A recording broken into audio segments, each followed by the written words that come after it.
my name is Sarah from Soulbird Consulting, and I'm here to share with you 5 things we need to know about trauma.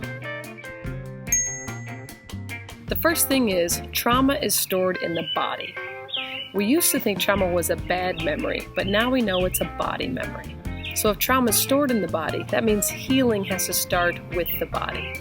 A lot of our traditional practices look at talk therapy or cognitive-based approaches that really focus on the mind. But if trauma is stored in the body, we need to develop practices that help us heal on a physical level. Getting to the root of the trauma is important to get on the healing journey. Regulation is key. Trauma disrupts our nervous system, and when we can get back to a state of calm or a state of regulation, that's what helps us feel safe in our bodies and able to access our thinking brains. When we feel safe in our bodies, we can be safe in relationship and we can access reasoning.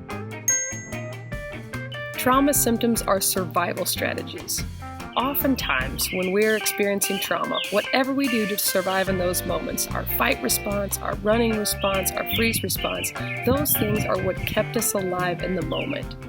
Because trauma doesn't get stored in our memory center and it gets stored in our body, after the traumatic event, we often find ourselves repeating those survival strategies because we're in a state of fear. The key here is to not shame survival strategies, but to honor what people have been doing to survive.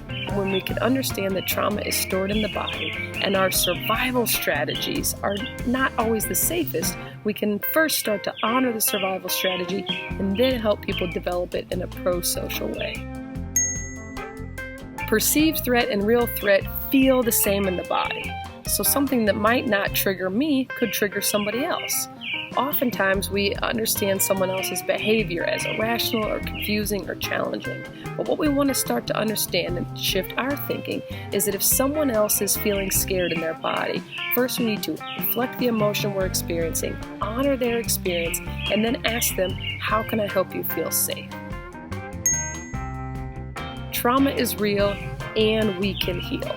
This is important to remember because oftentimes we talk a lot about what we're up against, but not a lot about what we can do about it or how we can be about it. And what I mean by that is trauma, yes, it affects us in very specific ways, but we have the capacity to heal.